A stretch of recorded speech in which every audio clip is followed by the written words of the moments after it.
सतगुरुदेव की जय। बंदी छोड़ सतगुरु रामपाल जी भगवान की जय। सत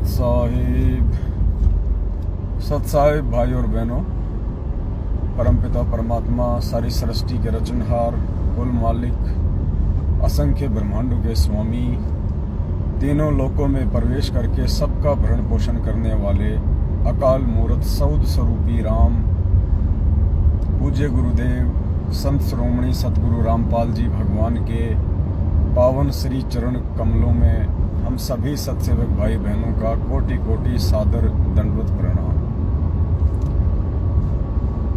कल दिनांक 15 मई को राजस्थान के अलवर के मालाखेड़ा में सात संगति थी।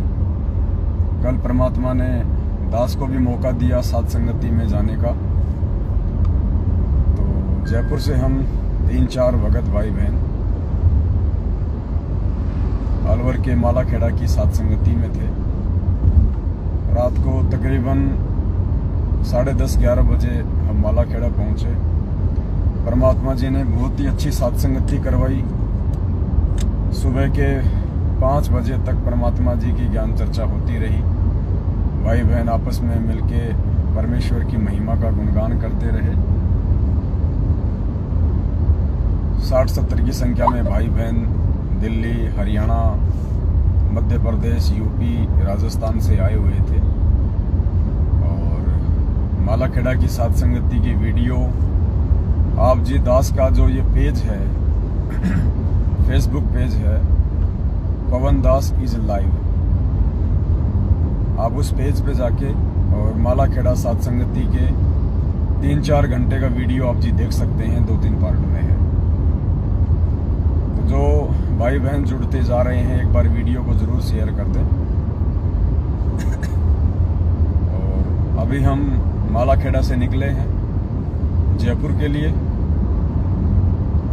1.5-2 घंटे हमको लगेंगे जयपुर जाने में। तब तक परमात्मा छोटी सी सात संगति करवा दें। वीडियो को आप सभी भाई बहन शेयर करें।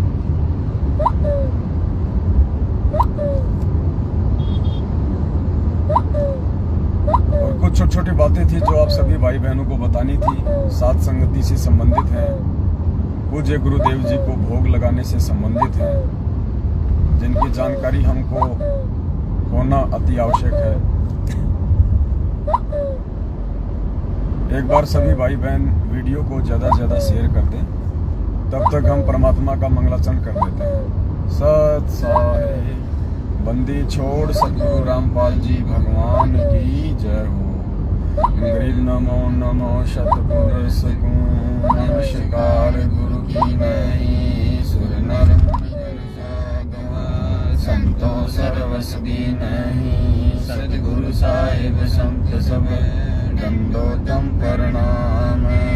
आगे पीछे मध्य हुए तिनको जाकुर नराकार निर्विषम काल जाल में भंजना। निर्लेपम निज निर्गुणा अकल सुन सोहम सुरति समापतम। सकल समाना नीरतल उजल हिरंबर वार पार नहीं मध्य तम गिर जो सुमरे सिद्ध होई। गणनायक गलताना करो अनुग्रह सोई। पारस पद परवाना आदि गणेश मना। गणनायक देवन देवा चरण कमल लोलाऊं। आदि अंत करु सेवा ब्रह्म शक्ति संगीत। मृद सिद्धि दाता सोही अविगत गुण है अतीतम। सतपुरुष निर्मोही जगदम्बा जगदीश। मंगल रूप मुरारी तन मन अर्पण शीशम। भक्ति मुक्ति भंडारी सुर नर मुनि जन ज्ञान। ब्रह्मा विष्णु महेशा शेष सहस मुख गावे। पूजे आदि गणेश इंद्र कुबेर सरीखा। वरुण धर्म राज सुमरत जीवन जीका। मन इच्छा फल पावे 33 कोटि अधारा। ध्यान सहस 88 उधर बहु जल पारा। कटे यम की फांसी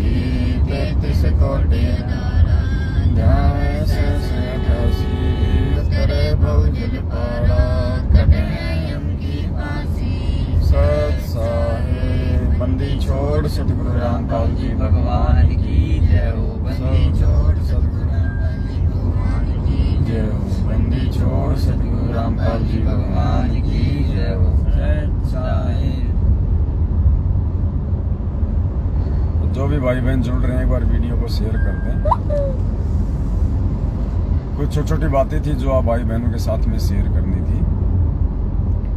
सबसे पहले जो हम भोग लगाते हैं पूज्य गुरुदेव भगवान को हलवे राम का, तो आप जियों से प्रार्थना थोड़ी सी ये थी, क्योंकि बहुत सारी बातें हैं जो बीच बीच में आए भाई बहनों के साथ में शेयर करना बहुत ज़्यादा ज़रूरी होता है, क्योंकि ये भक्ति मार्ग है। और जिस प्रकार आप देखते हैं, जैसे हमको मोबाइल खरीद के लाते हैं और मोबाइल में हर महीने या 15 दिन में एक नया अपडेट आ जाता है और नए फीचर के साथ में हम उसको इंस्टॉल करते हैं। ठीक इसी प्रकार ये जो भक्ति है, ये सीढ़ी दर सीढ़ी हमारे को चढ़ना है। परमात्मा धीरे धीरे धीरे धीरे हमारे को इस भक्ति मार्ग में आगे बढ़ाएंगे, आगे लेके चलेंगे। मालिक को भी पता है कि एकदम से हम सारी भक्ति क्रियाओं को अपने ऊपर लागू नहीं कर पाते हैं, इसलिए परमात्मा धीरे धीरे धीरे धीरे हमें भक्ति विधि से परिचित करवाते रहते हैं। जो सावधानियां हैं, जो प्रिकॉशंस हैं, वो परमात्मा हमें देते रहते हैं। तो हलवे राम का जो भगत भाई बहन अपने पूज्य गुरुदेव भगवान सतगुरु रामपाल जी परमेश्वर जी को भोग लगाते हैं, उन सभी भाई बहनों से प्रार्थना है, निवेदन है, पूर्ण परमात्मा को, जो पूर्ण परमेश्वर जी हैं, उनको केवल देसी घी के हलवे राम का ही भोग लगता है। परमात्मा को केवल हलवे राम का ही भोग लगता है। बहुत सारे भगत भाई बहन क्या करते हैं, मोबाइल की सेटिंग सेट नहीं होती क्या?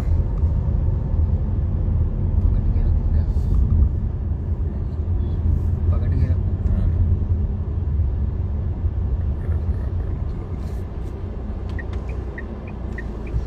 थोड़ा दास सेटिंग ठीक कर देते हैं मोबाइल की।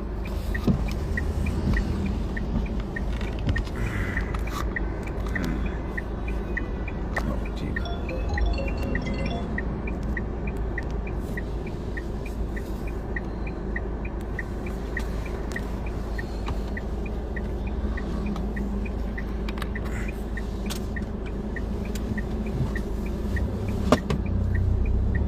बहुत सारे भगत भाई बहन क्या करते हैं कि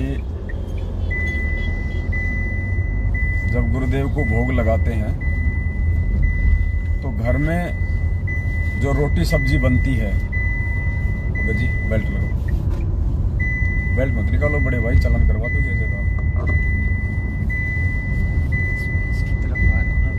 ना बेल्ट हमेशा लगा के रखो, ये अपनी सेफ्टी के लिए।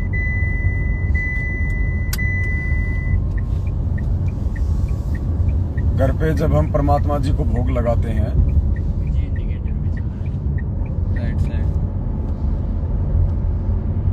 तो बहुत सारे भगत भाई बहन क्या करते हैं, अभी तक दास भी उनमें से एक था। हम जैसे घर पे भंडारा बनाते हैं, सब्जी रोटी, उसका भी हम पूज्य गुरुदेव जी को भोग लगाते हैं भोग की आरती के साथ। भोग की आरती चाहे छोटी हो चाहे बड़ी हो, तो भोग की आरती के साथ में बहुत सारे भगत भाई बहन गुरुदेव को भोग लगाते हैं, जो घर में भंडारा बनता है। और वो भंडारा हम रिफाइंड में बनाते हैं, हम तेल में बनाते हैं। सब्जी होती है ज्यादातर घरों में तेल में बनती है या रिफाइंड में बनती है। तो बहुत सारे जो भगत भाई बहन हैं वो उस रिफाइंड या तेल से बनी हुई सब्जी का गुरुदेव को भोग की आरती के साथ भोग लगाते हैं, जबकि होना ये चाहिए कि पूर्ण परमेश्वर को केवल देसी घी के व्यंजन का ही भोग लगता है। और देसी घी में भी स्पेशल हलवा राम। तो यदि भोग की आरती के साथ हम गुरुदेव को भोग लगाएं तो केवल हलवे राम का ही भोग लगाएं हम। जैसे बहुत सारे भगत भाई बहन रोजाना अपने घरों पे थोड़ा सा हलवा राम बना लेते हैं, 1-2 चम्मच, और रोज पूज्य गुरुदेव जी को सुबह सुबह भोग की छोटी आरती के साथ में भोग लगाते हैं। बहुत अच्छी बात है। दास की झोपड़ी में भी परमात्मा को इसी प्रकार से रोज भोग लगता है। 1-2 चम्मच थोड़ा सा हलवे राम देसी घी में बना लिया जाता है और पूज्य गुरुदेव जी को उसका भोग लगाया जाता है।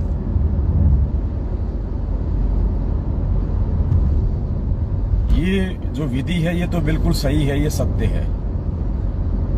अब हमने क्या नहीं करना है, हमने सावधानी क्या रखनी है। हम जो भंडारा बनाते हैं अपने घर पे, भंडारे में जैसे सब्जी बन गई, और सब्जी यदि तेल में बनी हुई है या रिफाइंड में बनी हुई है तो हमने उस भंडारे का पूज्य गुरुदेव जी को भोग की आरती के साथ भोग नहीं लगाना है। आप अंदेव की आरती के साथ में भोग लगा सकते हैं। जो अंदेव की छोटी और बड़ी आरती आती है, हमारे पास जो भक्ति बोध है परमात्मा जी की दी हुई, जिसमें 3 समय की आरती है, उसमें अंदेव की छोटी आरती है। आरती अंदेव तुम्हारी जासे काया पले हमारी, रोटी आदि रोटी अंत, रोटी ही को गावे संत, रोटी मध्य से सबसाद, रोटी देवा अगम अगाध। ये बड़ी है छोटी है? बड़ी वाली है क्या? छोटी वाली कौन सी परमात्मा की? हाँ, छोटी वाली जो आरती है अंदेव की, गरीब सुख देना दुख मेटना, ताजा राखे तन, सुर 33 खुश किए, नमस्कार तोए अन्न, अंजल साहिब रूप है, सुदिया तृष्णा जाए, चारों युग परवान है, आत्म भोग लगाए, जो अपने सु और कह एक पीड़ पिछान, भुखिया भोजन देत है, पहुँचेंगे परवान, अनदेव तू अलख दयालम, तेरे पलड़े तुले न लालम, अनदेव तू जगमग ज्योति, तेरे पलड़े तुले न मोती, वैरागर किस काम ने आवे, अनदेव तू सम्मन भावे, वैरागर है पत्थर भारी, अनदेव तू आप मुरारी, खुदिया तृष्णा मेटे पीड़ा, तेरे पलड़े तुले न हीरा, दास गरीब ये अन्न की महिमा, 3 लोक में जाकर। ये अनदेव की छोटी आरती है जो परमात्मा ने हमें रोज करने के लिए दी है। भक्ति बोध में संध्या आरती के बाद लिखी हुई है। तो जब भी हम अपने घर पे रिफाइंड में भंडारा बनाते हैं या तेल में भंडारा बनाते हैं तो पुण्यात्माओं, वो जो भंडारा है वो हमने पूज्य गुरुदेव जी को भोग की आरती के साथ नहीं लगाना है। भोग की आरती के साथ केवल देसी घी का ही भोग लगेगा परमात्मा को। देसी घी में चाहे हलवा बना हो चाहे भंडारा बना हो, उसी का भोग लगेगा। बाकी भंडारा यदि तेल में बना है, रिफाइंड में बना है, तो आप जी अनदेव की आरती ही करें। जब हम जैसे खाना खाते हैं, थाली में भोजन डाल लेते हैं और उस समय हम जो अनदेव की छोटी आरती करते हैं, फिर खाना खा के अनदेव की बड़ी आरती करते हैं। बस हम उसी प्रोसीजर को अपनाएं।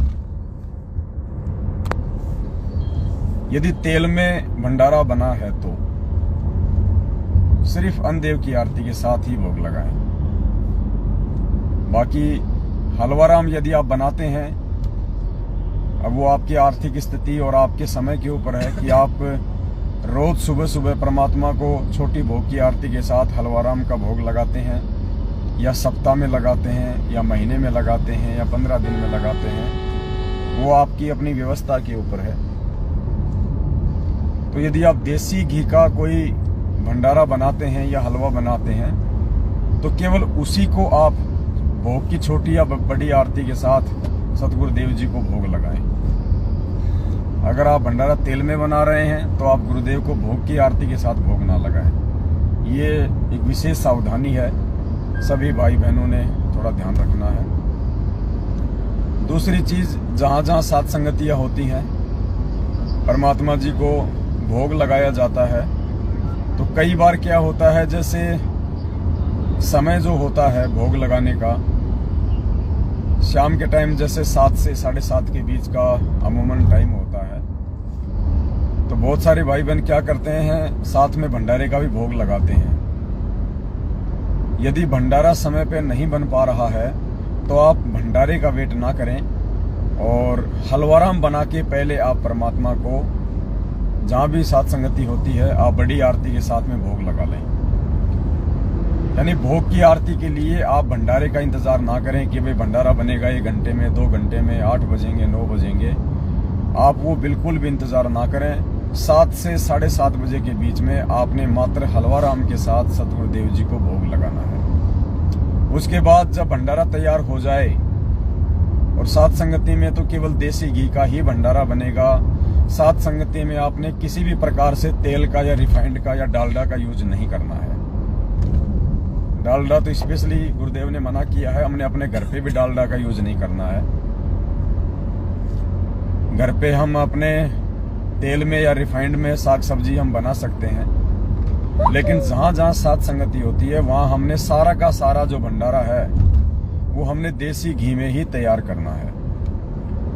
तो 7 से 7:30 बजे के बीच यदि हलवाराम भी तैयार है और भंडारा भी तैयार है देसी घी का, तो हम दोनों का साथ में भोग लगा दें।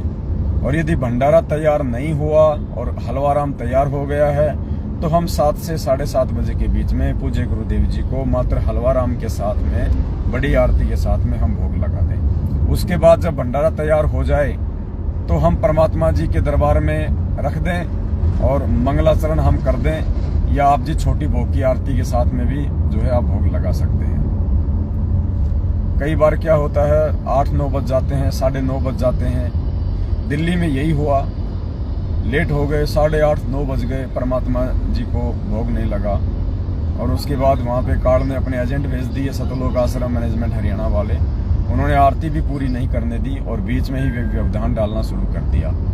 तो दास इसलिए प्रार्थना कर रहा है कि 7 से 7:30 बजे के बीच में जहाँ भी साथ संगति है परमात्मा जी को भोग लग जाना चाहिए। इससे ऊपर नहीं होना चाहिए। 7:30 से ऊपर आपने बिल्कुल भी नहीं करना है। दूसरी जो बात थी जो आप भाई बहनों को बतानी है,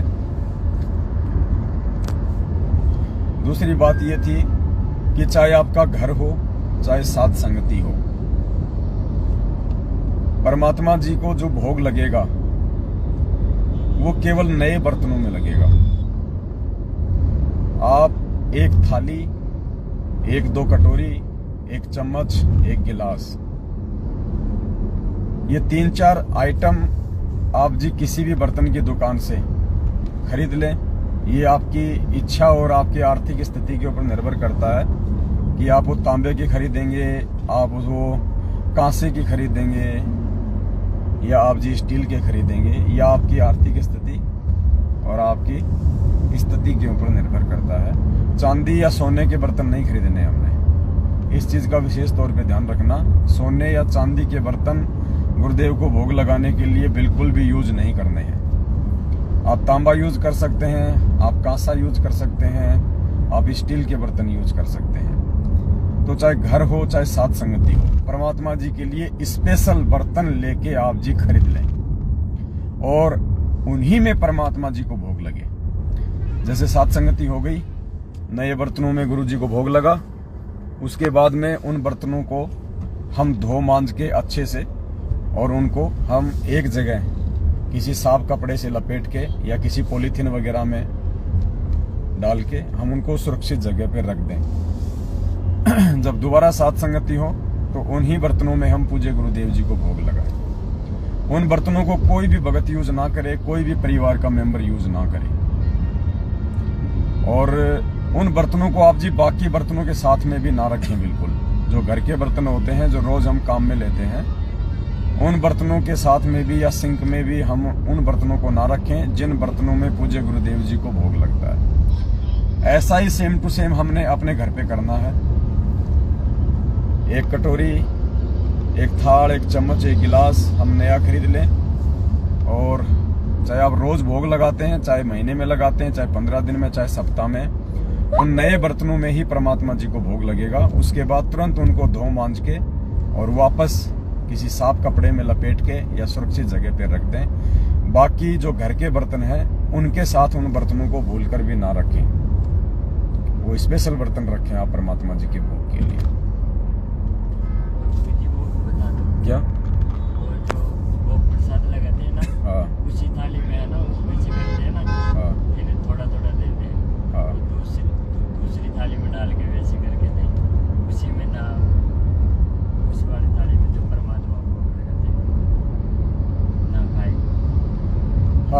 दूसरी सावधानी ये थी कि जिन नए बर्तनों में आप परमात्मा जी को भोग लगाएंगे और जब आपने वो भोग बाकी भक्तों को वितरित करना है, बाकी भक्तों को बांटना है, तो आप जी उस भोग प्रसाद को या उस हलवे को या उस भंडारे को आप जी किसी दूसरी थाली में डाल लें और उस थाली में आप उसको मिक्स कर लें और फिर अन्य भक्तों को आप जी देवें।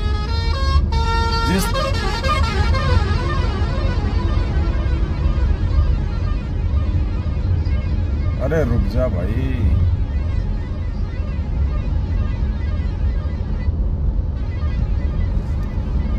जिस थाली में हम पूज्य गुरुदेव जी को भोग लगाते हैं उस थाली में उस भंडारे को या हलवे को मिक्स करके हम बाकी भक्तों में वितरित ना करें और ना ही हम खाएं, ना ही हम उस थाली में वो भोग प्रसाद खाएं। वो केवल पूज्य गुरुदेव जी को स्पेशल भोग लगाने के लिए रहेगी। जैसे भोग लग गया, गुरुदेव के बर्तनों से उस भंडारे को या हलवे को किसी दूसरे पात्र में डाल लें, फिर मिक्स करके हम बाकी भक्तों को बांटें या हम यूज करें। तो इस प्रकार से हमने ये सावधानी रखनी है।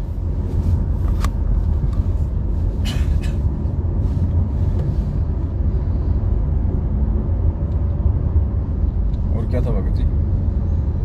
माता बहनों का अलग बैठना। तीसरी चीज, हम साध संगति में जाते हैं तो साध संगति में जाने का मतलब होता है हम अपने आप को हर बार निर्मल करें, उज्जवल करें,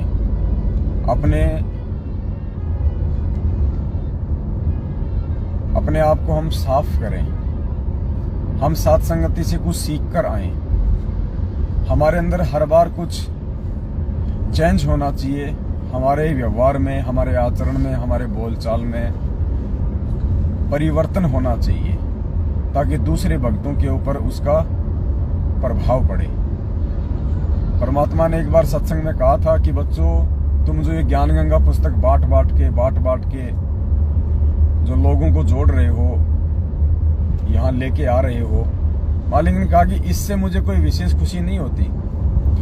गुरुदेव ने कहा कि मुझे विशेष खुशी उस समय होगी, उस दिन होगी जब कोई जगत का व्यक्ति मेरे भक्तों के आचरण को देख के, मेरे भक्तों के व्यवहार को देख के, मेरे भक्तों के भक्ति भाव को देख के मेरे से नाम उपदेश लेने आएगा। यानी भक्तों के अंदर हुए परिवर्तन को देख के जब कोई नाम दीक्षा लेगा उससे परमात्मा ज्यादा प्रसन्न होंगे। तो हम साथ संगत वाले हैं, परमात्मा जी के वचन पे चलने वाले हैं। हमने पुण्यात्माओं अपने व्यवहार में, अपने आचरण में, अपने बोलचाल में, उठने बैठने देखने में हर प्रकार से हमने साधुता लानी होगी, क्योंकि और कोई तरीका नहीं है भगत बनने का, परमात्मा जी के नजदीक आने का। तो ये हम विशेष तौर पे ध्यान रखें। साथ संगति जो भाई बहन रखवाते हैं अपने घर पे, वो एक बात का विशेष ध्यान रखें। साथ संगति में जो माता बहनें होती हैं उनके बैठने की व्यवस्था थोड़ी अलग होनी चाहिए, और जो भाई बहन होते हैं और जो भगत भाई होते हैं उनके बैठने की व्यवस्था अलग होनी चाहिए। कई बार देखने को मिलता है कि माता बहनें और भाई वगैरह सब मिक्स होके बैठ जाते हैं। ऐसा हमने बिल्कुल भी नहीं करना है। कुछ मर्यादा है जिनका हमने पालन करना होगा, तो परमात्मा हमसे प्रसन्न रहेंगे। और साथ संगति में यदि मर्यादा बनी रहेगी तो साथ संगतियां लंबी चलेंगी। तो जिसके भी घर पे साथ संगति हो वो इस बात का विशेष तौर पे ध्यान रखे कि बैठने की व्यवस्था अलग अलग होनी चाहिए। मिक्स होके बिल्कुल भी ना बैठें। यदि को दो भाई बहन भी साथ संगति में आए हैं और वो यदि आपस में साथ साथ बैठे हैं तो भी उनसे प्रार्थना करें कि भगत जी आप अपने घर पे चाहे आसपास बैठो, हमें कोई दिक्कत नहीं है, लेकिन ये साथ संगति है, यहाँ पे आप भाइयों वाले पंडाल में बैठें और माता बहनों के पास बैठें। ये विशेष तौर से भाई बहनों ने ध्यान रखना है। मर्यादा बनी रहेगी तो परमात्मा प्रसन्न रहेंगे।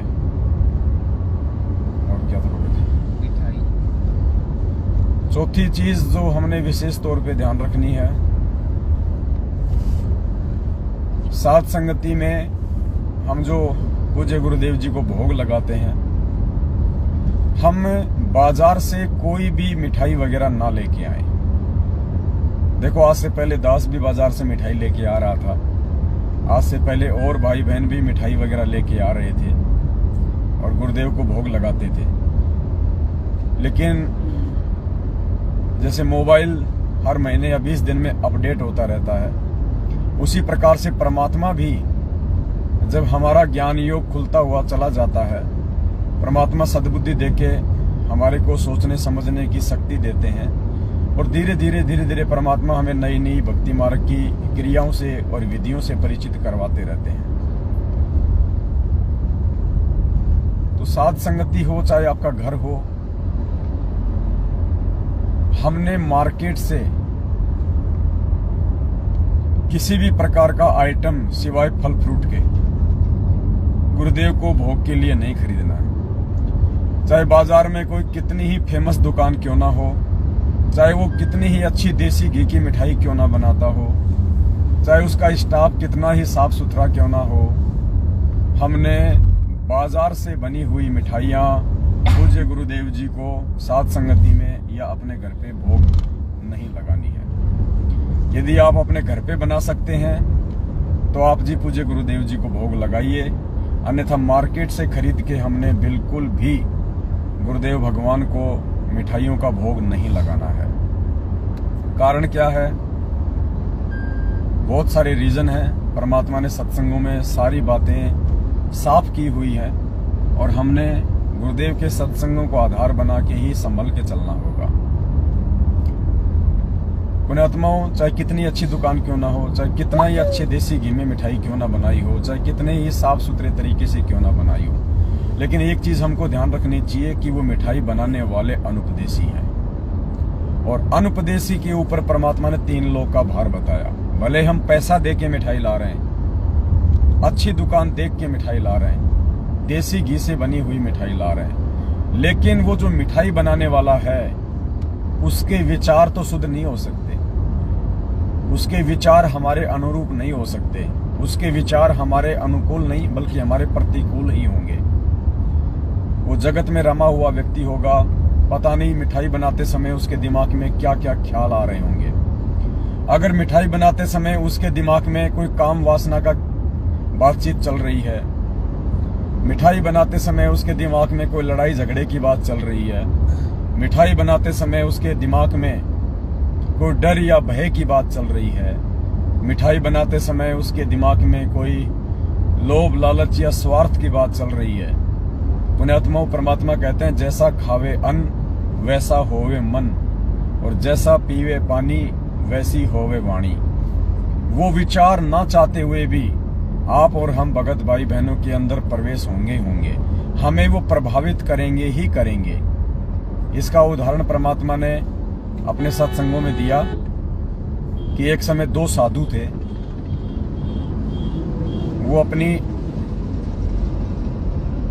एक शिष्या के घर पे रात्रि भोज के लिए गए। रात को वहीं रात्रि विश्राम करना था, तो गुरुदेव ने बताया कि वो दोनों जो साधु थे वो वहां चले गए रात्रि विश्राम के लिए, और वो जो बहन थी उन्होंने भंडारा वगैरह गुरुदेव के लिए बनाया, उनको खिलाया। उनमें से जो एक साधु था उसको रात को बहुत भयंकर सपने आने लगे, जैसे उसकी बेटी मर गई या उसकी बेटी को मारने का प्रयास किया जा रहा है, रो रहे हैं, इस प्रकार से। सुबह उठते ही उसने अपने साथी से कहा कि भाई रात को भंडारा किसने बनाया था? मेरे को तो ऐसे ऐसे सपने आए कि जैसे मेरी बेटी मर गई है, लोग रो रहे हैं। तो जो दूसरा उसका साथी था उसने उस अपनी शिष्या को अपने पास बुलाया और कहा कि बेटा रात को भोजन किसने बनाया था? तो उस बहन ने कहा कि गुरुदेव मेरी बहन आई हुई है, उसने आपके लिए भोजन बनाया था। तो बोला बहन तेरी बहन के घर में कोई दिक्कत कोई तकलीफ? बोले जी अभी अभी कुछ ही दिन पहले उसकी बेटी का जो है देहांत हो गया, उसकी बेटी जो है विधवा हो गई। उसकी बेटी का जो पति था वो एक्सीडेंट में मारा गया, अकाल मौत मर गया। बेचारी की एक बेटी है छोटी सी, और रात दिन वो उसी की चिंता में लगी रहती है कि क्या होगा मेरी बेटी का, क्या होगा मेरी नाती का, मेरी दोहिती का। वो रात दिन इसी सोच में लगी रहती है। तो पुण्यात्माओं, गुरुदेव ने हमें ये समझाना चाहा है कि भोजन बनाते समय भोजन बनाने वाले या बनाने वाली के जो विचार होते हैं, अच्छे या गलत, वो उस भोजन में शामिल हो जाते हैं और खाने वाले के ऊपर फिर उनका थोड़ा बहुत असर अवश्य होता है। तो इस बात को विशेष तौर पे ध्यान रखते हुए हमने आज के बाद कभी भी बाजार से बनी हुई मिठाइयां या कोई भी व्यंजन सिवाय फल फ्रूट और साग सब्जियों के हमने पूज्य गुरुदेव जी को भोग लगाने के लिए प्रयोग नहीं करना है। और कोशिश करो कि आप भी बाजार से बनी हुई कोई भी इस प्रकार की जो मिठाइयाँ वगैरह होती हैं या अन्य जो आइटम होते हैं, आप भी उनका प्रयोग ना करें। दास आपको ये बात इसलिए कह रहा है क्योंकि दास के ऊपर परमात्मा की मेहर हुई है, परमात्मा की दया हुई है। दास ने एक तो जितने भी प्रकार की जो एक कोल्ड ड्रिंक हैं, चाहे ड्यू हो, फेंटा हो, माजा हो, कोका कोला हो, लिम्का हो, यानी जितने भी प्रकार की जो एक कोल्ड ड्रिंक हैं, माजा हो, फ्रूटी हो, पिज हो, जितनी भी प्रकार की कोल्ड ड्रिंक जो आपको बंद बोतल में मिलती हैं, दास ने उन सब का यूज करना छोड़ दिया है। दास ने अपने पूज्य गुरुदेव सदगुरु रामपाल जी भगवान के चरणों की सौगंध खाई है। दास ने इस शपथ ली है कि हे परमपिता परमात्मा, आप जी दास को हिम्मत देना, दास को शक्ति देना परमात्मा, और दास आज के बाद में किसी भी प्रकार की कोल्ड ड्रिंक का जो कि मार्केट में बिजनेस के लिए बेची जाती हैं, जो 6-6 महीने तक खराब नहीं होती हैं, जिनको कोल्ड स्टोरेज में रखा जाता है, दास आज के बाद उन चीजों का यूज नहीं करेगा। क्योंकि उन चीजों का यूज करने से हमारी भक्ति बिगड़ती है। उन चीजों का यूज करने से हमारी मानसिकता पे प्रतिकूल असर पड़ता है। उन चीजों का यूज करने से हमारे अंदर कई प्रकार के छोटे मोटे विकार ऑटोमेटिक उत्पन्न होते हैं। कारण क्या है पुण्यात्माओं? जब परमात्मा ने सृष्टि रची और सृष्टि रचना फिर उस परमेश्वर ने आज सतगुरु रामपाल जी भगवान के रूप में आके हमें पढ़ाई, हमें बताई, तो क्या कहा परमात्मा ने कि उस परमेश्वर ने 7वें दिन सृष्टि रची, अपने तख्त पे जा बैठा, और परमेश्वर ने बीज वाले जितने भी पौधे हैं, फल हैं, फूल हैं, वो इंसानों के खाने के लिए बनाए। गुरुजी ने ये नहीं कहा कि परमात्मा ने कोल्ड ड्रिंक बनाई, परमात्मा ने बर्फी बनाई या परमात्मा ने समोसे कचौड़ी बनाई। ये काल भगवान ने हमारे अंदर विकार उत्पन्न करने के लिए इन सब चीजों को बाद में बनवाया। परमात्मा ने हमारे को खाने के जो आदेश दिए हैं वो बीज वाले फल, फूल, अन्न, ये परमेश्वर के द्वारा दिए गए हैं। और उस अन्न का दुरुपयोग करके, उन फल फ्रूट का दुरुपयोग करके लोगों ने उनके अंदर केमिकल वगैरह डाल के, ताकि वो लंबे समय तक स्थिर रहें, वो बने रहें, अपने व्यापार के लिए मार्केट में कोल्ड ड्रिंक बना के पेश कर दिया। अन्य प्रकार के सैकड़ों आइटम बना के पेश कर दिए। पुण्यात्माओं, हम सेव खाते हैं, सेव को हमने पेड़ से तोड़ा और जब तक वो खराब नहीं होता है 3, 4, 5 दिन तक हम उसको यूज करते हैं। वो परमेश्वर का दिया हुआ एक अन्न है। यदि कोई भी फल फ्रूट या साग सब्जी हम खाएंगे तो वो सजीव है, और वो सजीव वस्तु जो परमेश्वर ने हमें खाने के लिए दी है, उसको यदि हम खाएंगे तो हमारे अंदर एक पॉजिटिव एनर्जी पैदा होगी। वो पॉजिटिव एनर्जी हमारे शरीर को भी स्वस्थ रखेगी, हमारे विचारों को भी स्वस्थ रखेगी, हमारे मन को भी स्वस्थ रखेगी, हमारी मानसिकता को भी स्वस्थ रखेगी। और परमेश्वर के द्वारा दिए गए उस अन्न, उस फल का फिर अपने व्यापार के लिए लोगों ने माजा बना दिया, लोगों ने स्लाइस बना दी, जो सेब एक बार पेड़ से टूटने के बाद यदि हम प्राकृतिक तरीके से देखें तो वो 8-10 दिन से ज्यादा सेफ नहीं रह सकता। 8-10 दिन के बाद में वो खाने के लायक नहीं रहेगा। लेकिन लोगों ने अपने व्यापार के लिए उन्हीं फल फ्रूटों को मिक्स करके, उनको मार के, उनके अंदर अन्य प्रकार के घातक केमिकल वगैरह डाल के और बाजार में आप और हमारे सामने पेश कर दिया। वो 6-6 महीने खराब नहीं होते, 1-1 साल तक वो माजा खराब नहीं होती, वो कोका कोला खराब नहीं होती। तो पुण्यात्माओं, सोचिए हम क्या खा रहे हैं, हम क्या पी रहे हैं। वो चीज हमारे शरीर पे, हमारी मानसिकता पे, हमारे विचारों पे उल्टा असर डालेगी। वो केमिकल जब हमारे शरीर में जाएगा, इस मानव बॉडी में जाएगा, तो पुण्यात्माओं क्या होगा फिर। इसीलिए हम लोग ये सतभक्ति लेने के बाद भी इतने जल्दी विकार मुक्त नहीं हो रहे हैं। इसका रीजन यही है, परमेश्वर ने हमारे को अनाज दिया, अनाज की चपाती बनाने के लिए दिया। आज हमने उस अनाज का क्या कर दिया? लोगों ने उसका बर्गर बना दिया, लोगों ने उसका पिज्जा बना दिया, लोगों ने उसके चाउमीन बना दी, लोगों ने उसकी समोसे बना दिए, लोगों ने उसकी कचौड़ी बना दी, यानी उसको मार दिया। उस सजीव वस्तु को लोगों ने निर्जीव बना दिया। अब वो कचौड़ी, वो समोसा, वो तला हुआ, वो फ्राई किया हुआ,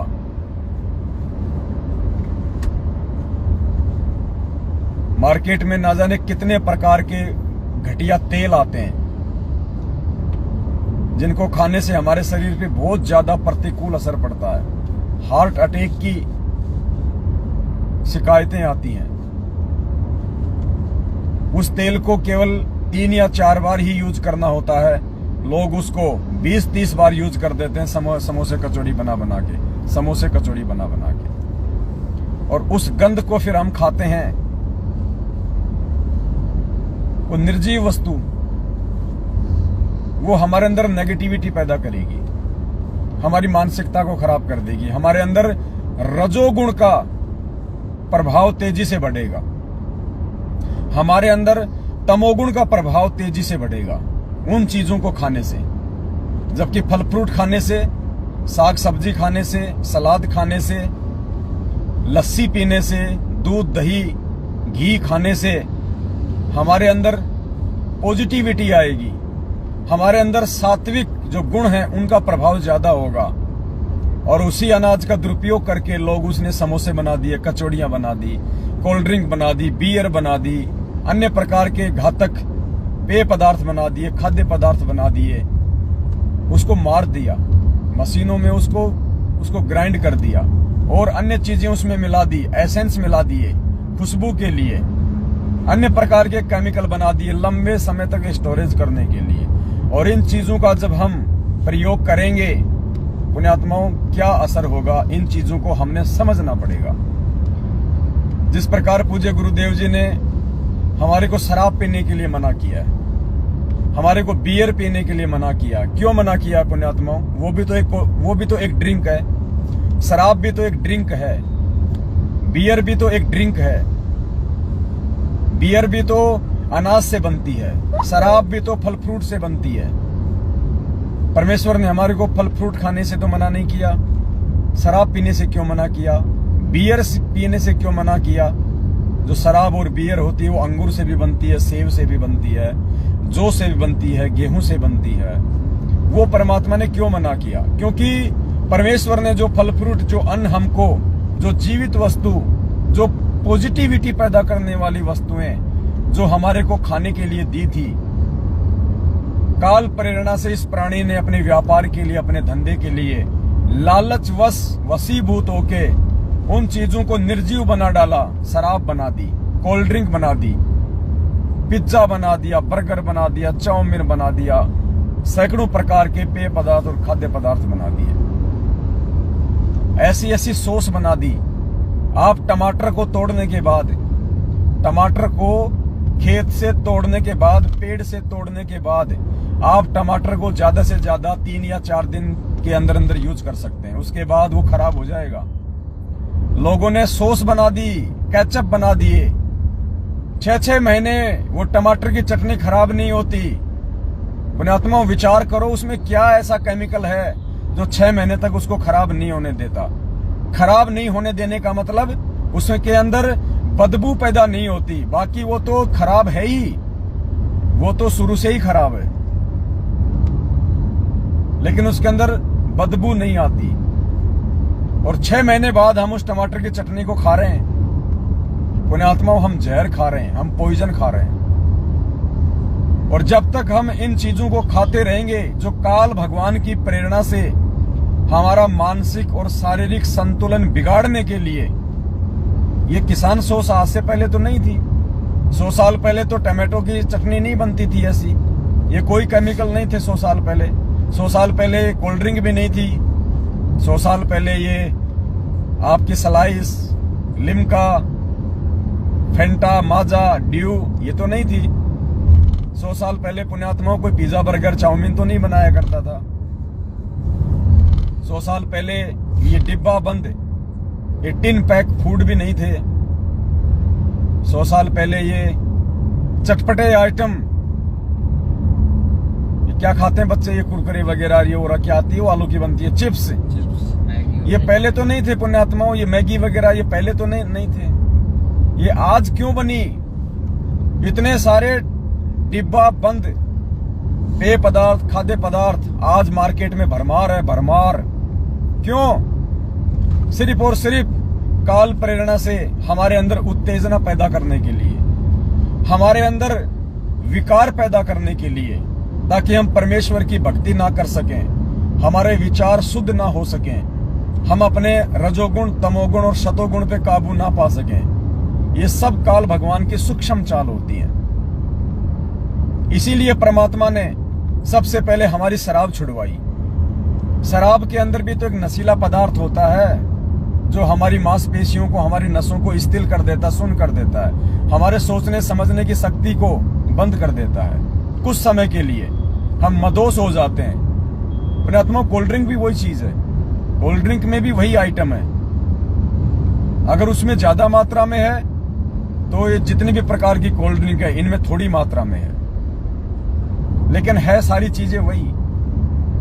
तो इसलिए अब ये चीजें ज्ञान आधार से हमने बंद करनी पड़ेंगी। यदि वास्तव में हमने भक्ति करनी है तो, वास्तव में यदि हमने अपने विकारों पे काबू प्राप्त करना है तो ये चीजें अब हमने 2 कदम आगे बढ़ के अपने जीवन से हटानी पड़ेंगी, अपनी दैनिक क्रियाओं से हटानी पड़ेंगी। ये तली हुई नमकीन वगैरह, ये बिस्किट वगैरह, पुण्यात्माओं, ये सारी चीजें केमिकलाइज हैं। बिस्किट जो होते हैं, चाहे कोई बिस्किट हो, किसी भी प्रकार का बिस्किट हो, उसके अंदर कहीं न कहीं अंडे का यूज होता है। अंडे का उसमें यूज होता ही होता है, उसके बिना वो बिस्किट बन ही नहीं सकता। विशेषज्ञ बताते हैं इन बातों को। ब्रेड वगैरह, जिसको बासी रोटी कहते हैं, बासी रोटी, ब्रेड, ये पश्चिमी देशों का जो प्रचलन है, ब्रेड। अगर हम अपनी भाषा में उसको कहें तो उसको कहेंगे बासी रोटी।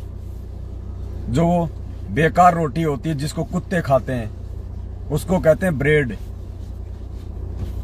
हमने अपने जीवन में उसको इस प्रकार से लागू कर लिया।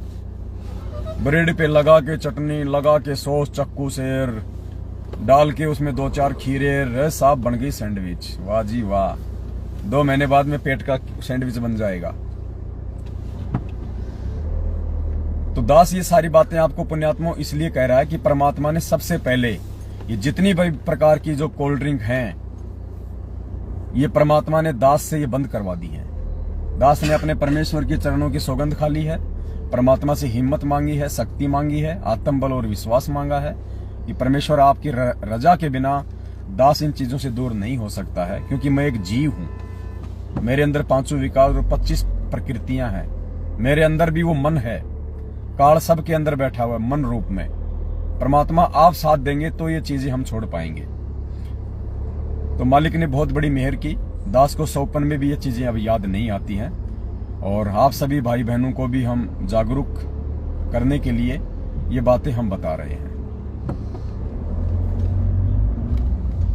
तो दास ने कोल्ड ड्रिंक वगैरह पीना बिल्कुल छोड़ दिया है, और प्रार्थना करूंगा कि साथ संगति में कोई भी भाई बहन किसी भी प्रकार का जो कोल्ड ड्रिंक है और ये रूह अफ़ज़ा वगैरह, ये सब कुछ केमिकलाइज है पुण्यात्मा। शरबत, रूह अफ़ज़ा, रोज सिरप, ये सब के सब केमिकलाइज हैं। हमने इनका भूल के भी प्रयोग नहीं करना है। मैं आपको केवल एक सलाह दे रहा हूं, मैं आपसे प्रार्थना कर रहा हूं, कोई आदेश नहीं दे रहा, मैं जबरदस्ती छोड़ने के लिए नहीं कह रहा। आप छोड़ेंगे उस समय जब या तो आप इन घातक पदार्थों के शिकार हो जाएंगे, या फिर परमात्मा आपको सद्बुद्धि देंगे, तो आप इन चीजों को छोड़ सकते हैं। मेरा केवल आपसे निवेदन है, प्रार्थना है, सलाह है। नंबर 2, दास ने मार्केट में बनी हुई समोसा, कचौड़ी, चाउमीन, बर्गर, पिज्जा, यानी कोई भी आइटम जो फास्ट फूड में आता है, चाइनीज फूड में आता है, साउथ इंडियन में आता है, जो कि फ्राई होके बनता है, समोसे, कचौरी, पकोड़े, चाउमीन, मैगी, ये जो भी आइटम है जो आप ये रेडी और ठेलों पे आप खाते हैं, आप मिलते हैं, परमात्मा ने दास के ऊपर मेहर बख्शी है। दास इन चीजों से दूर हो चुका है।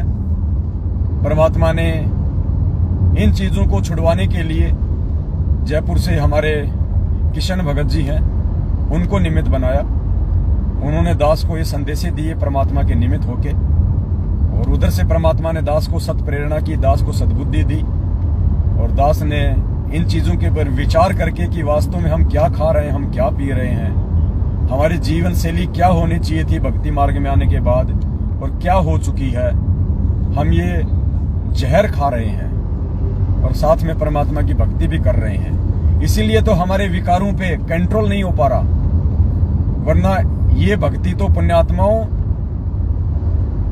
ये चंद दिनों में हमें साधु बना दे, चंद दिनों में। तो इस भक्ति के साथ साथ हमने भी अपनी दैनिक क्रियाओं पे, विशेष तौर पे खाने पीने को लेके सावधानी बरतनी होगी। अब हम समोसे खाते हैं, कचौरी खाते हैं, ये पिज्जा बर्गर खाते हैं, पेट क्यों फूल जाता है?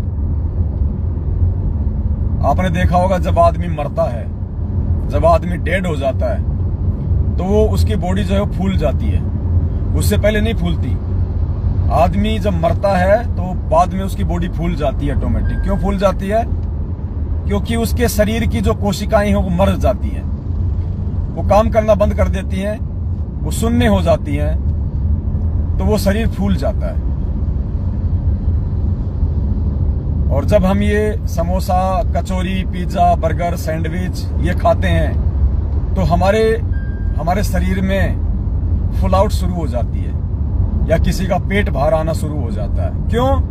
क्योंकि वो कोशिकाएं जो है वो मर रही हैं। आपके शरीर की कोशिकाएं धीरे धीरे धीरे धीरे, क्योंकि वो स्लो पॉइजन है जो आप खा रहे हैं, वो निर्जीव वस्तु है, वो आपको नेगेटिविटी देगी, आपकी कोशिकाओं को मार रही है, तो आपके शरीर में फुल आउट पैदा हो रही है, जिसको ओबेसिटी कहते हैं, मोटापे का शिकार। आगे चल के फिर और कई प्रकार की घातक बीमारियां शुरू हो जाती हैं। अब पुण्यात्माओं, भगत को यदि कोई छोटी मोटी अगर कोई मोटापे की शिकायत है, कोई डायबिटीज है, कोई शुगर है, बताओ भक्ति कैसे करेगा? वो कैसे भक्ति करेगा परमात्मा की? एक तरफ उसको बीमारी दिक्कत देगी, दूसरी तरफ वो भक्ति करेगा, तो वो भक्ति नहीं कर पाएगा, उसको परेशानी रहेगी रहेगी। तो हमने यदि इस परमेश्वर के मार्ग पे अपने मानसिक संतुलन के साथ में और शारीरिक संतुलन के साथ में भक्ति करनी है, अपने विकारों को धीरे धीरे धीरे धीरे शांत करना है, तो भक्ति के साथ साथ हमने अपने खाने पीने पर भी विशेष तौर से ध्यान देना पड़ेगा। आप कहीं सफर में जा रहे हैं, आप ट्रेन में जा रहे हैं, आपने ट्रेन में खाना ऑर्डर कर दिया, आप भगत हैं, आप नॉनवेज नहीं खाते हैं, आपने बहुत सोच समझ के अपनी सूझबूझ काम में लेके आपने ट्रेन में ऑर्डर दे दिया, लिखवा दिया वेटर को, वेंडर को कि भाई साहब 2 प्लेट वेज बिरयानी ले आना, एक मेरी और एक मेरी भक्तमती की, 2 प्लेट वेज बिरयानी। अब पुण्यात्मा आपने तो वेज का ऑर्डर दे दिया, अब उधर चावल हो गए खत्म, वेज बिरयानी खत्म। अब ट्रेन में क्या है, जो पेंट्री होती है वहां क्या होता है आप सबको अच्छे से पता है। चावल में से अंडे निकाले, पहले तो वो डब्बे में जा रहा था, अंडा बिरयानी, अंडा बिरयानी, अंडा बिरयानी, एग बिरयानी, एग बिरयानी। किसी ने नहीं ली तो जाके उसने रख दी पेंट्री में वापस। आपने ऑर्डर दिया भाई साहब वेज बिरयानी लेके आना, अब वेज बिरयानी भाई साहब कहां से लाएगा, अंडा बिरयानी बिक नहीं रही तो वो उसको बर्बाद तो उसको होने नहीं देगा, तो वो क्या करेगा, उसमें से अंडे अंडे बाहर निकाल देगा और उसको पैकिंग करके आपको दे देगा भगत जी को कि लो भगत जी वेज बिरयानी। भगत जी बन गए पंडित। पुण्यात्माओं, काल ऐसे ठगता है। बाहर लिखा हुआ है शुद्ध वैष्णव ढाबा, पंडित जी का शुद्ध वैष्णव ढाबा, एक बार खाओगे तो बार बार आओगे। अब आपको तो लिख दिया पंडित जी ने शुद्ध वैष्णव ढाबा, और पंडित जी लगा के पौआ और मुर्गे की टांग खा रहा अंदर रसोई में, आप थोड़ी देख रहे हैं। बहुत सोच समझ के पुण्यात्माओं, इसीलिए गुरुजी कहते हैं कि भाई जो अनुपदेशी होता है उसका तो हम अन्न भी नहीं खाते। गुरुदेव ने एक सत्संग में कहा कि जो हमारा नाम उपदेशी नहीं होता ना, हम उसके घर का पानी भी नहीं पीते, क्योंकि उसके ऊपर तो 3 लोक का भार होता है, 3 लोक का भार। भगत को ज्यादा लंबी यात्रा करनी नहीं होती है। अगर 1 दिन की यात्रा है, 24 घंटे की यात्रा है, अपने घर से अपना खाना बना के ले जाओ। कोई ऐसे आइटम बना लो जो 2 या 3 दिन तक जो खराब नहीं होते हैं। पानी की अपनी बोतल लो, या फिर भी आपको अगर कुछ खाना पीना पड़ जाए तो आप जी आम, केला, संतरा, सेब ज्यादातर रेलवे स्टेशन पे मिलते हैं, बस स्टैंड पे मिलते हैं, आप उनका प्रयोग करो। आप उन सजीव वस्तुओं का प्रयोग करो जो भक्ति मार्ग में हमें सहायता दें, हमारे अंदर पॉजिटिविटी बढ़ाएं, हमारे अंदर सात्विक जो गुण हैं उनको बढ़ाएं। आपने ट्रेन में ऑर्डर दे दिया भाई साहब 1 प्लेट पनीर पकोड़ा लेके आना, वेज पकोड़ा, ठीक है भाई साहब ऑर्डर हो गया आपका। अब पेंट्री में कौन देख रहा है भाई जी, जिस तेल में मछली पकोड़ा बनाया जा रहा है, फिश पकोड़ा, मछली काट के उस तेल में बेसन लगा के और वहां पे फिश पकोड़ा बन रहा है। मछली पकोड़ा बोलते हैं क्या, फिश पकोड़ा बोलते हैं ना, फिश पकोड़ा।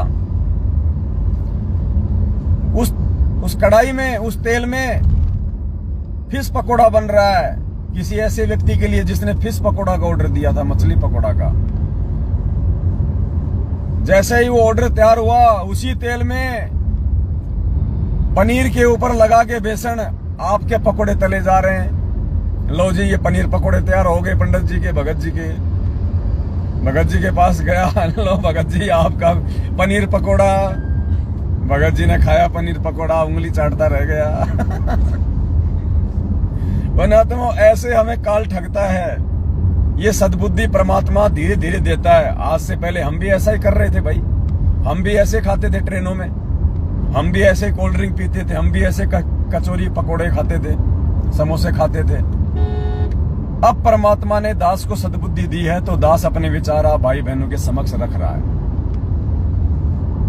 दूसरी बात पुण्यात्माओं, परमात्मा ने सत्संग के माध्यम से हमारे को जागरूक किया, हमारे को सचेत किया।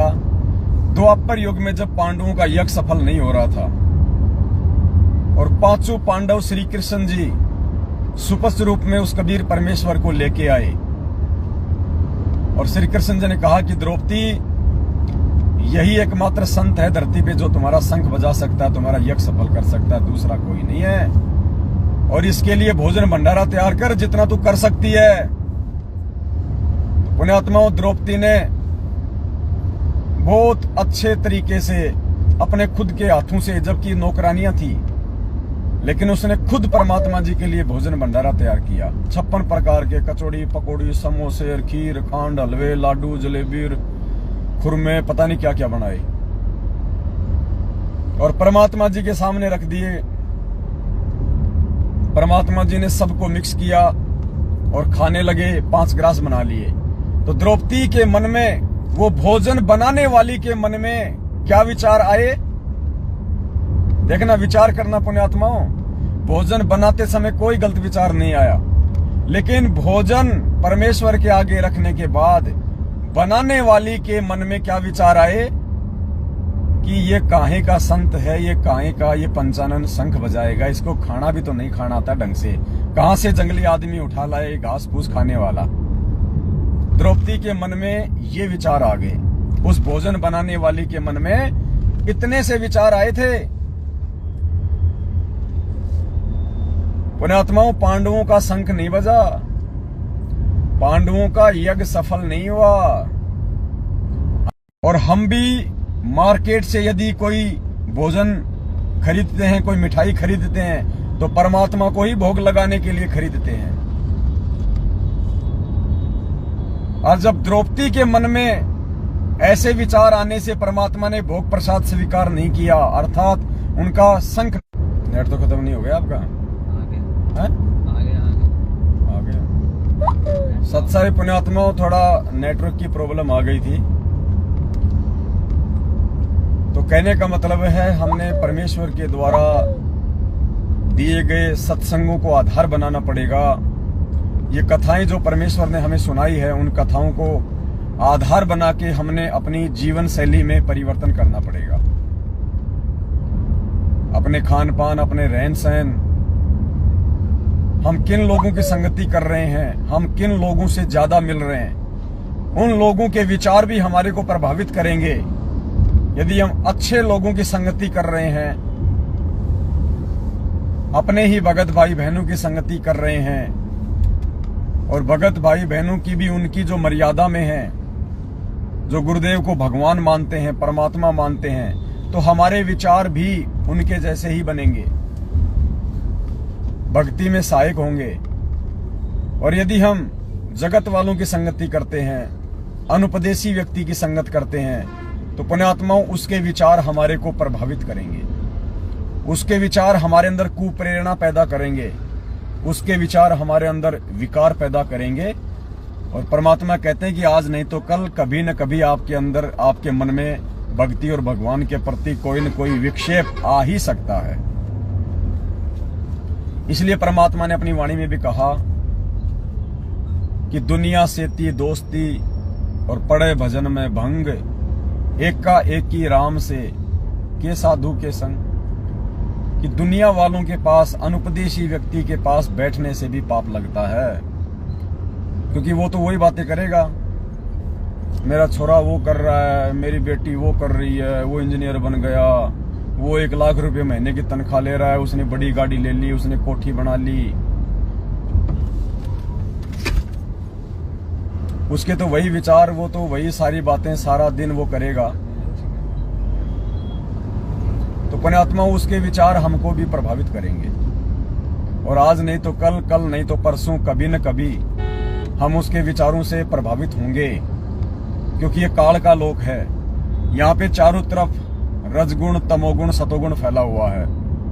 परमात्मा हमें 50 साल समझाएगा, और कोई भी भारी व्यक्ति हमें 5 मिनट में अपने विचारों से प्रभावित कर देगा। यानी यदि हम 5 दिन परमात्मा का सत्संग सुनेंगे, तो हम गुरुदेव के सत्संगों से इतने प्रभावित नहीं होंगे जितने कि 5 मिनट किसी अनुपदेशी व्यक्ति की रजोगुण, तमोगुण, सतोगुण युक्त बातों से हम प्रभावित हो जाएंगे।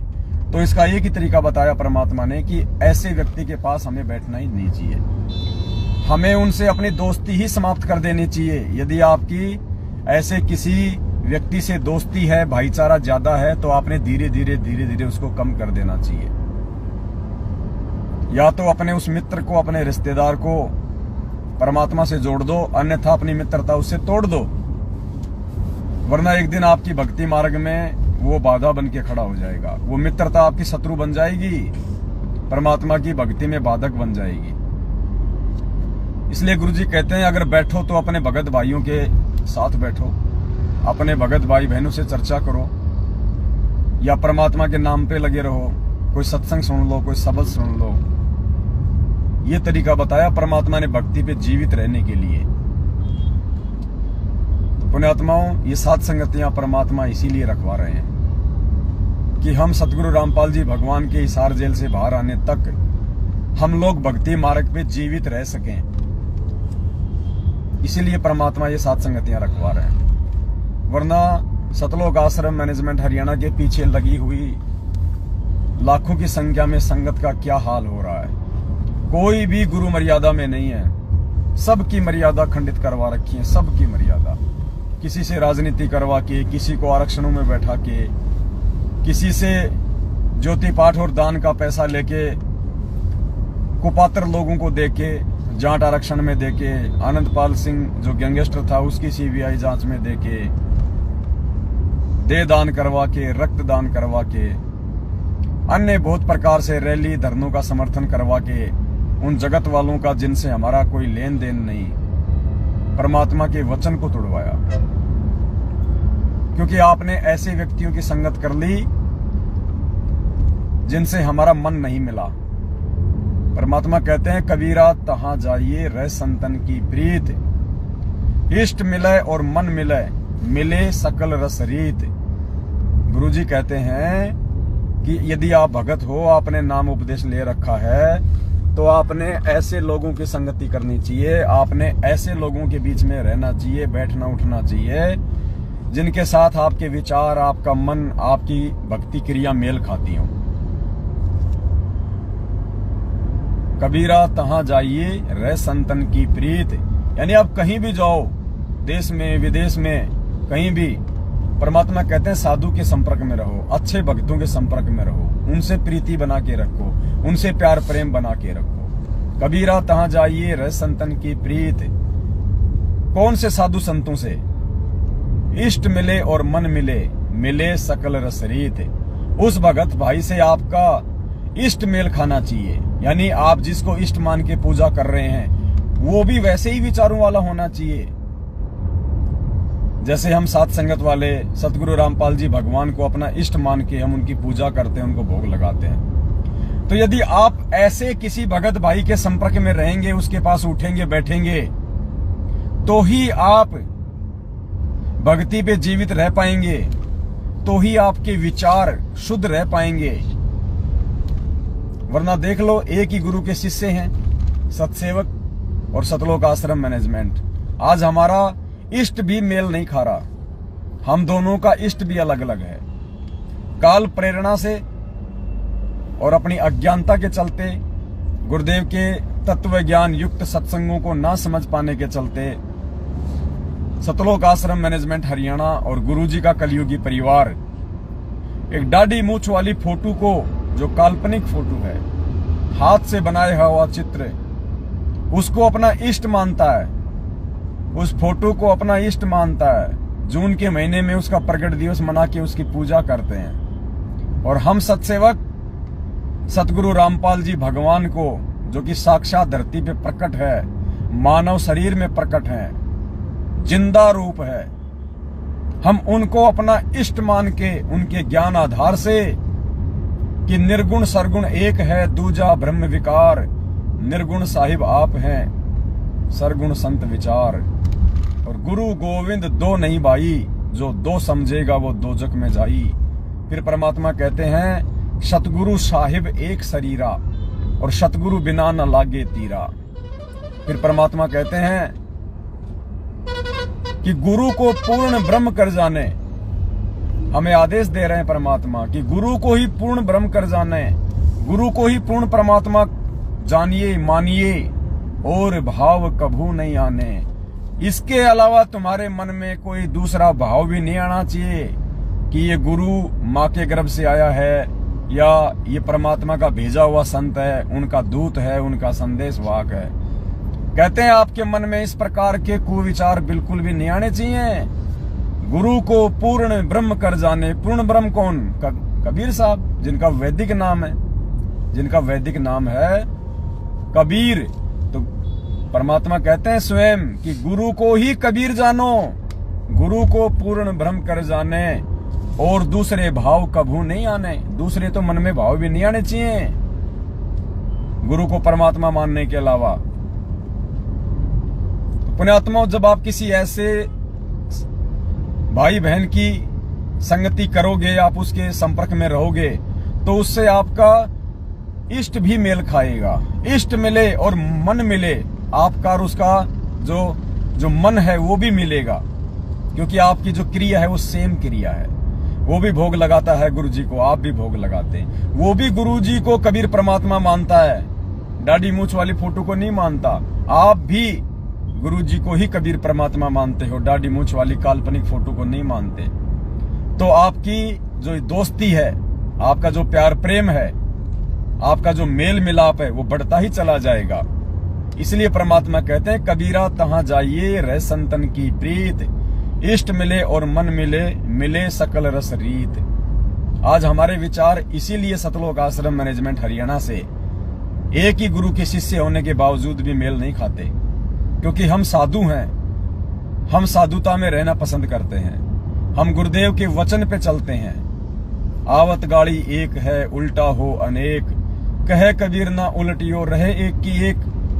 हम गुरुदेव के इस वचन पे चलते हुए पिछले 7.5 साल से सतलोक आश्रम मैनेजमेंट हरियाणा और गुरुदेव के कलयुगी परिवार वालों की गालियां खा रहे हैं, उनकी मार खा रहे हैं, उनके कुवचन सहन कर रहे हैं, उनकी धमकियां खा रहे हैं। हमने उल्टा कभी भी उनको गाली नहीं दी, कभी भी मारने की मन में सोची भी नहीं, क्योंकि हम गुरु वचन पे चल रहे हैं।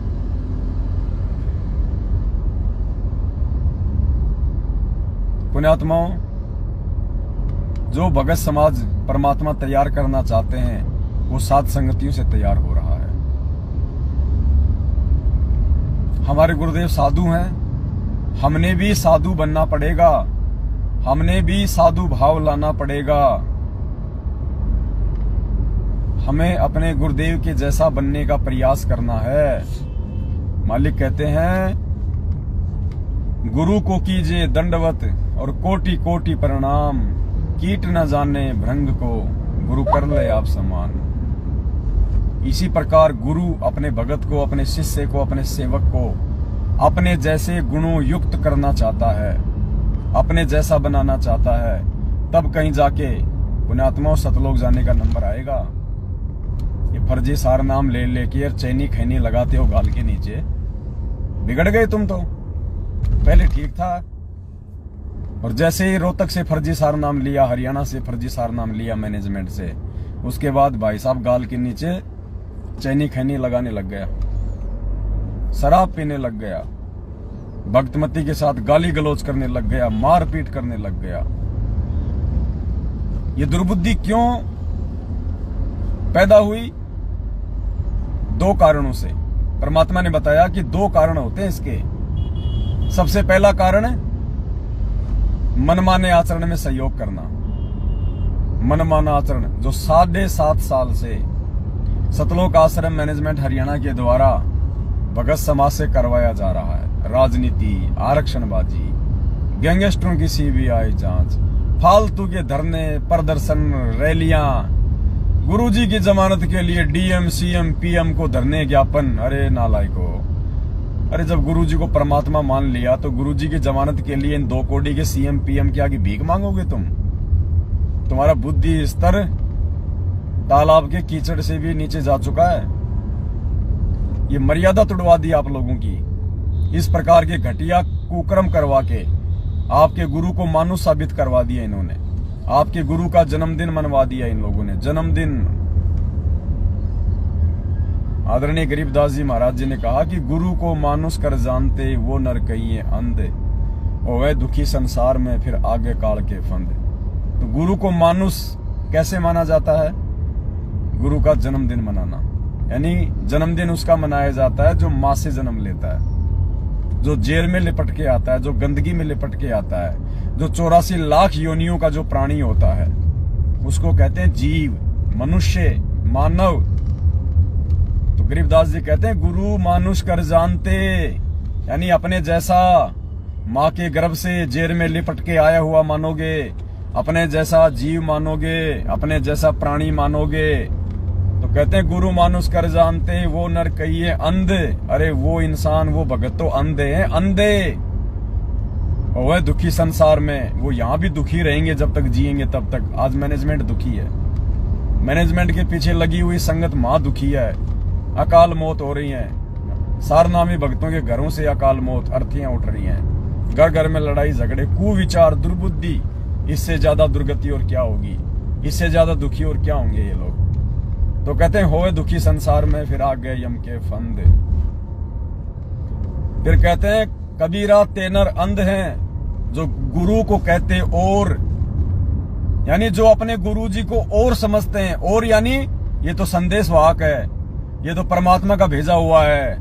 गुरु को कहते और, यानी परमात्मा के अलावा जो अपने गुरु को और संज्ञा देते हैं। तो कहते हैं कबीरा तेनर अंध हैं, जो गुरु को कहते और। मालिक ने क्या कहा था पहले, पुण्यात्माओं अभी एक सुरंग आएगी, हम लोग सुरंग में प्रवेश कर रहे हैं, 1 किलोमीटर की है।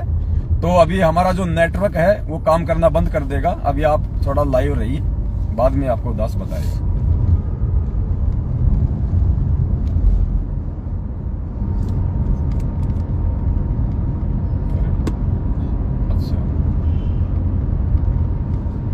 ये जयपुर में है, ये सुरंग है पुण्यात्माओं, पहाड़ के अंदर से बनाई हुई है, आगरा रोड पे। हम इसके अंदर प्रवेश कर रहे हैं, पूरा अंधेरा है।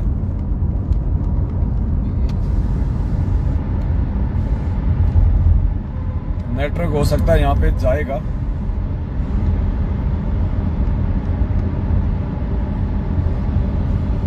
मैं घुमाने का प्रयास करता हूँ, शायद आप लोग देख पाए, नहीं घूम पाएगा।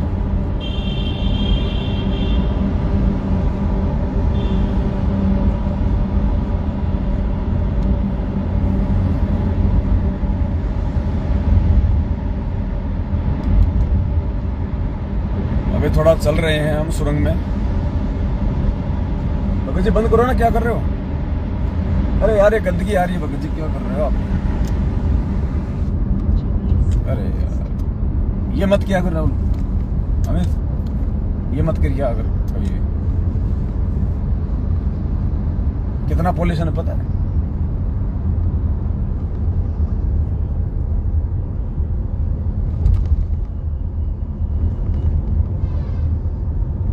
पुण्यात्मा हम सुरंग के बाहर आ गए हैं। परमात्मा के आशीर्वाद से नेटवर्क नहीं कटा हमारा।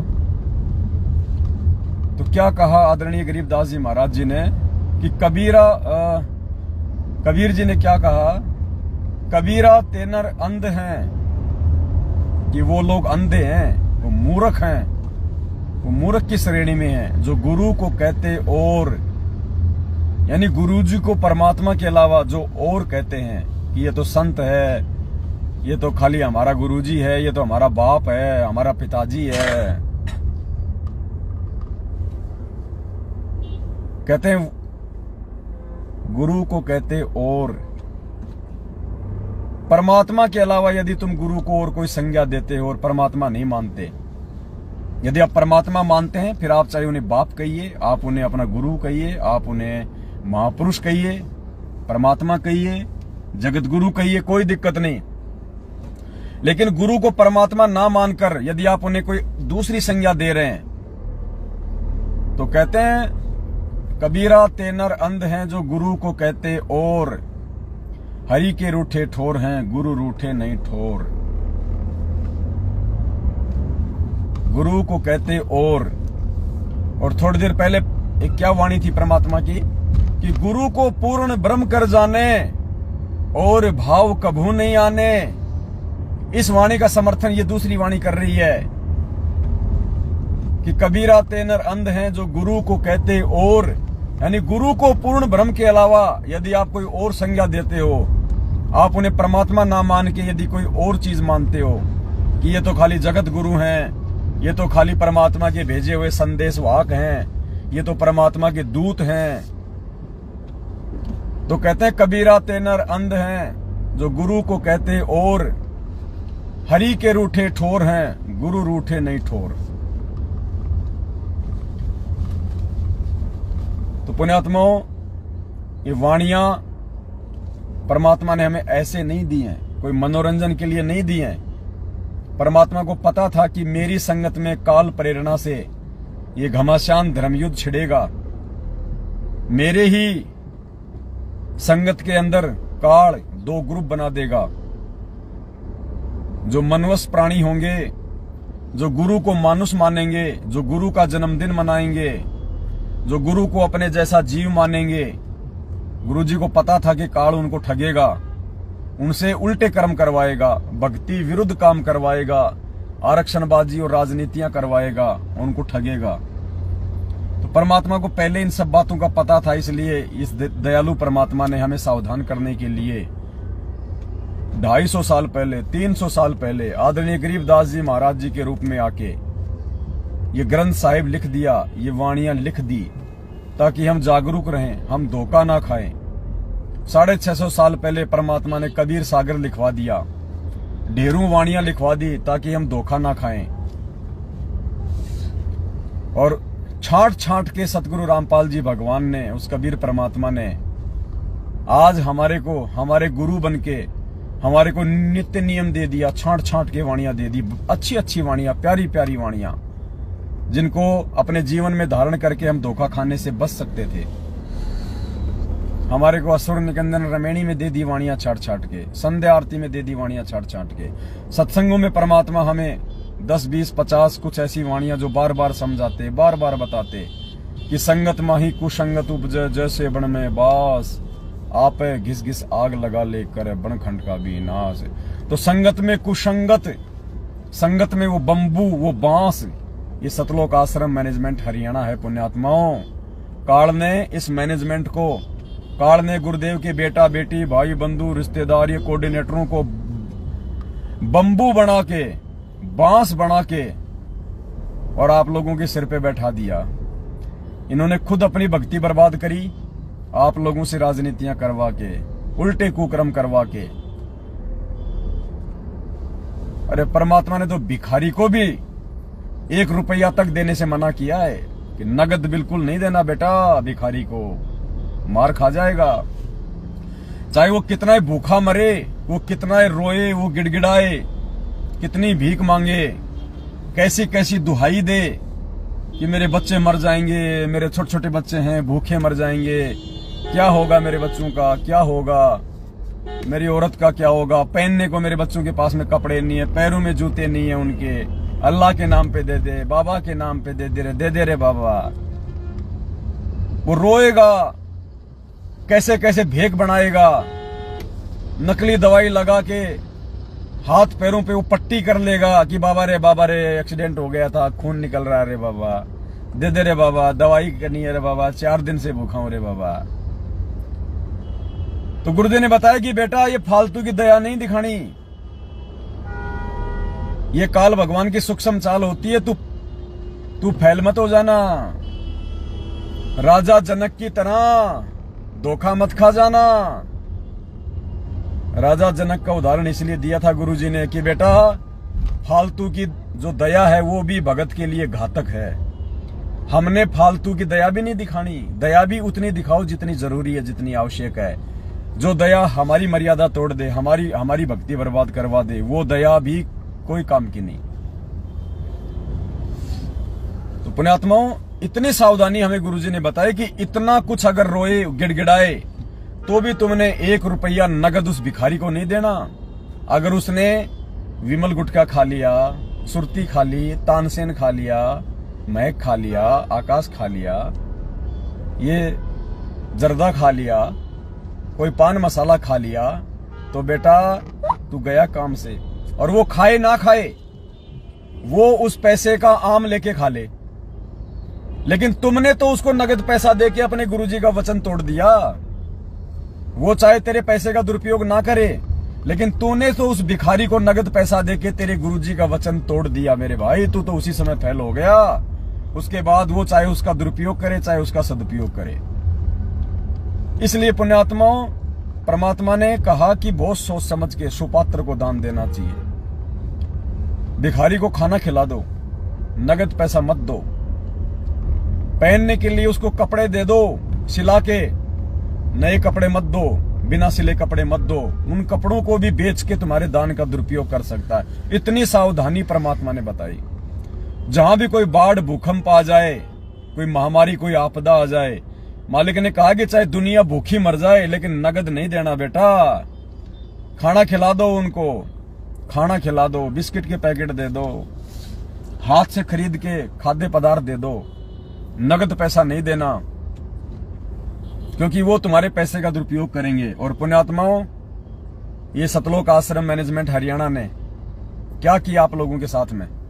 हरियाणा के जाट आंदोलन में 16 लाख रुपया तुम भक्तों का उनको चंदे के रूप में दे दिया। 16 लाख उन अनुपदेशियों को जो हुक्का पाड़, बीड़ी पाड़, शराब पीते, सारे उल्टे कुकर्म करते, व्यभिचार करते, क्योंकि वो तो अनुपदेशी है। शास्त्र विरुद्ध साधना करते, शास्त्र विरुद्ध साधना। पुण्यात्माओं, परमात्मा ने सबसे बड़ा अपराध बताया। जो व्यक्ति एक परमात्मा को छोड़ के अन्य देवी देवताओं को पूजता है, भैरव भूत मसाणी माता को पूजता है, यानी जो भी व्यक्ति शास्त्र विधि को त्याग के जो मनमाना आचरण करता है, उसको परमात्मा ने सबसे बड़ा अपराध बताया। आन उपासना को सबसे बड़ा अपराध। तो सोचो पुण्यात्माओं, हरियाणा के जाट आरक्षण में जो तुम्हारे 16 लाख रुपए, कभी 5 लाख रुपए, कभी 11 लाख रुपए चंदे के रूप में जो उन जगत के लोगों को दिए गए, वो क्या करेंगे तुम्हारे पैसे का? तुम्हारे दान का क्या किया होगा उन्होंने? हुक्के का तमाकू खरीदा होगा, शराब खरीदी है, बियर खरीदी है, गाड़ियां खरीदी हैं। उन गाड़ियों में घूमेंगे, अय्यासियां करेंगे, रंगरेलियां करेंगे, दुरुपयोग करेंगे। भाई उसका दंड कौन भोगेगा? संगत और ये मैनेजमेंट। इसलिए आज संगत दुखी है, परेशान है। जो काटे तुम लोगों ने गुरु वचन को तोड़ के, और इन कुपात्र सतलोक आश्रम मैनेजमेंट हरियाणा को ज्योति पाठ दान का पैसा देके उस दान का दुरुपयोग करवाने के लिए जो तुमने आंख बंद करके इन कुपात्रों को, इन गुरु गद्दारों को, बरवाला कांड के दोषियों को जो तुमने दान दक्षिणा दी, ज्योति पाठ का पैसा दिया, आज वो पैसा उन कुपात्रों को देने के कारण तुम्हारे जीवन में कांटे बन के उभर रहा है। तुम्हारे जीवन में कांटे बन रहा है, परेशानियां पैदा कर रहा है। इसलिए परमात्मा कहते हैं, बिन सोचे विचारे जो करे पाछे सो पछताए। काम बिगाड़े अपना और जग में होत हंसाए। वो अपना काम बिगाड़ता है और दुनिया में हंसी का पात्र बनता है, हंसी का पात्र। ये देखो कैसे कैसे मूर्ख, इतना ज्ञान देने के बाद भी ऐसी मूर्खता कर रहे हैं। फिर कहते हैं हम संत रामपाल जी के भगत हैं, हमारे को तत्व ज्ञान दे दिया। अरे भगवान ने तो तत्व ज्ञान दे दिया नालायक को, लेकिन तुमने तो नहीं लिया। तुमने तो अपने जीवन में उसको आत्मसात नहीं किया। कहते ना कि गुरु तो गुड़ था, चेलों ने शक्कर कर डाली। गुरु तो गुड़ था, चेलों ने शक्कर कर डाली। तो ये हाल कर दिया पुण्यात्माओं इस यथार्थ 13वें कबीर पंथ में, इस काल प्रेरित सतलोक आश्रम मैनेजमेंट हरियाणा ने, गुरुदेव के कलयुगी परिवार ने। पुण्यात्माओं, एक एक कदम इस भक्ति मार्ग पे काल भगवान की सूक्ष्म चाल को गुरुदेव के आशीर्वाद से, गुरुदेव के ज्ञान आधार से समझ के धरने की आवश्यकता है। वरना ये ऐसे ठगता है, ये ऐसे ही। इसने अच्छे को ठग लिया भाई। आप और हमारी औकात क्या है 2 कोटि के जीवों की। इसलिए तो परमात्मा कहते हैं, तेरी क्या बुनियाद प्राणी तू पेंडा पंथ पकड़वो। सुखदेव ने 84 भुगती बनया पजावे खरवो। और तेरी क्या बुनियाद प्राणी तू पेंडा पंथ पकड़वो। पेंडा पंथ यानी अपने गुरुदेव के वचन पे दृढ़ होके चल नालायक। किसी दूसरे की बातों में मत चल, देखा देखी में मत चल, भेड़ चाल में अपना जीवन बर्बाद ना कर। ये देखा देखी का मार्ग नहीं है, ये भीड़ का मार्ग नहीं है कि मैनेजमेंट के पास भीड़ ज्यादा है तो वो सही है और सत्सेवकों के पास में भीड़ कम है तो वो थोड़ा है। अरे ऐसे तो राधा स्वामी पंथ में ज्यादा भगत हैं, ऐसे तो जय गुरुदेव पंथ में ज्यादा लोग हैं। धन धन सतगुरु में लाखों करोड़ों लोग हैं और संत रामपाल जी के भगत तो उनकी तुलना में मुट्ठी भर भी नहीं है, मुट्ठी भर भी। तो क्या संत रामपाल जी का पंथ गलत पंथ हो गया? क्या संत रामपाल जी का पथ सही पंथ नहीं हुआ? अरे वो बंद किया भगत जी, हीट हो गई।